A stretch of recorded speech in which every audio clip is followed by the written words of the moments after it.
chewy noodles, juicy shrimp, and that familiar savory aroma. This tastes like home. Let me show you how I made this shrimp fried rice noodles. It's quick, simple, and full of flavor.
So good.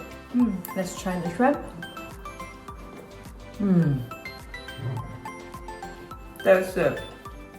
The noodles are perfectly chewy and the shrimp is juicy. And that savory sauce brings everything together. If you love easy noodle dishes like this, subscribe and cook with me.